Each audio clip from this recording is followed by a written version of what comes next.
Hi, my name is Mark Blakemore, and if you're watching this video, we have a common bond, a noble bond.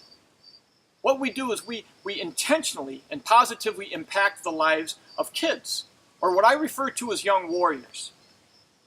What I want to do is I want to take just a few moments and I want to share with you why I believe I'm different, why I'm unique.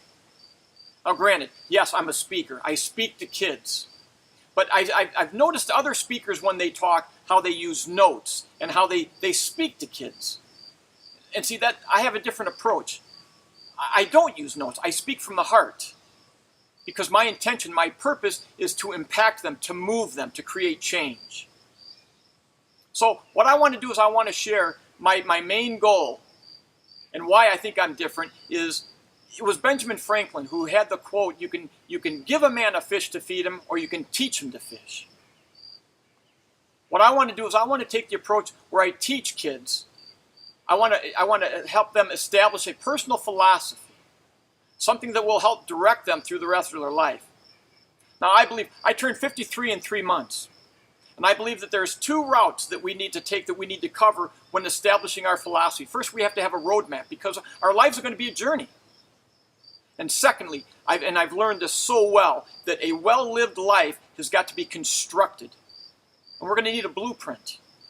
So my goal is, my objective is, when I help work with these kids, what I do is I give them information, I share perspective. And my goal is to feed them the information so they can go ahead and pick and choose and make their own personal philosophy. One thing I've learned when it comes to kids, you can't successfully tell them to do this and think that they're going to do it. In fact, I almost feel like you can't give them advice. You can only give your opinion and hope that they add that to the pool of their knowledge and that they use what's going to go ahead and work for them. Because I've learned this, and I've learned this so many times. You've got to be able to give information to a kid and say, here, you figure it out. And they will. So what I do is I do that in the forms of, if you're a coach or if you're a teacher. When you work with kids, what you do is you work with time-tested things, whether in practice or whether in the classroom. Things that have stood the test of time. That you know, if practiced consistently over and over and over, that will give you the best results. That will pretty much guarantee success. I do the same thing. What I do is I speak on self-discipline. I speak on commitment and more importantly, conviction. I talk about choices and consequences. And my whole goal is to feed them information so they can go ahead and form their own opinions and build a personal philosophy. So with that being said, I know I spoke about being unique. And I'll say this, I also challenge them. And all of my messages they're geared towards challenging kids to attain excellence. And how I do is I try to inspire them, I try to educate them, I try to encourage them to pursue perfection. Now, like you, I understand perfection is unattainable. But does that mean that we should not pursue it? See, I believe that we should, and I believe that if we can empower kids, they've got the courage that they'll do just that. I've seen kids who are literally, they're so close, they're lunging at it. That beats the opposite of running from it, thinking like it'll never happen. It's unattainable, so why even try? See, I don't believe that. So with that, I just want to go ahead and I want to close, and I want to give a little bit of a story, because earlier I said something about being different or being unique. And I want to share just a short version of a story that I think is very rich in that example. There was a man back in the 1500s, he was a conqueror. Some sort of a military officer, but the title, conqueror. And this is after a very long and successful military career. This man's name was Hernando Cortez. And he was commissioned by his country to go out and return what was stolen from them 600 years prior, the world's richest, most valuable treasure. Now in that 600-year time frame, numerous attempts were made by armies to go and try to battle and win and bring this treasure back home, but they were all met with negative results. Cortez, when he was commissioned for the job, he says, I've got one rule, one request. I make the rules. And it was granted. Then it began. Cortez, he started to go ahead and interview men. He wanted to sit across from them from a table, look into their eyes and find out and search their heart to see how convicted they were. This was a man that was not going to go and face defeat.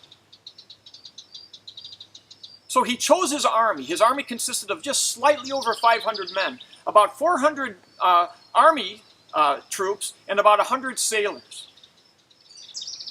So what they've done is they went ahead and they boarded about a dozen ships, and they set sail to the Yucatan Peninsula. And it was during this voyage that Hernando Cortez was starting to notice some of the men on his ship. They were starting to waver in their commitment. They're starting to talk about missing home. And, oh, I miss my wife, I miss my kids. All understandable, but not to this man. See, this was a man that abided by the principle. There's an old proverb that says, an army of sheep led by a lion will always defeat an army of lions led by a sheep.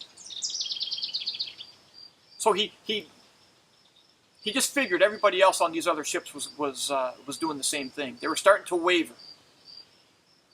Once they landed, Cortez, again, he exercised his men in the military drills, and they performed flawlessly. And he disciplined and he trained them. And when he was pleased with their actual physical drilling, he called them together. And his men, sensing that they were going to get like a motivational talk or a speech to get sent back out into battle, they amassed in front of him. And Cortez was scanning his entire army. And he didn't say anything. He stood before him quietly. The men in his army, nobody was talking. Everybody was glued to him. And once he had him in the palm of his hand, he simply turned to his executive staff.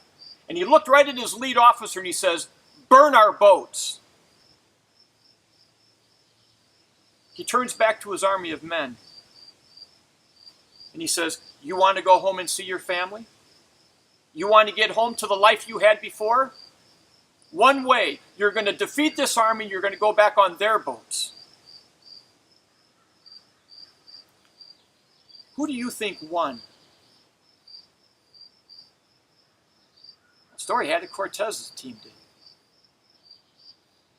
And rightfully so, I believe, because this was a man that had a very unique, a very different approach than those that went before him. Your teachers, your coaches, your administrators. You could be parents. And you've got kids in your care, under your supervision. I'm asking you, I would love the opportunity, I would be honored to partner with you. Because I think with my approach, and it is different, but it ties into the Benjamin Franklin quote where he talks about either feeding a man with fish or teaching him to fish. It is my goal to teach these kids so they can set their own personal philosophy. Thank you for watching.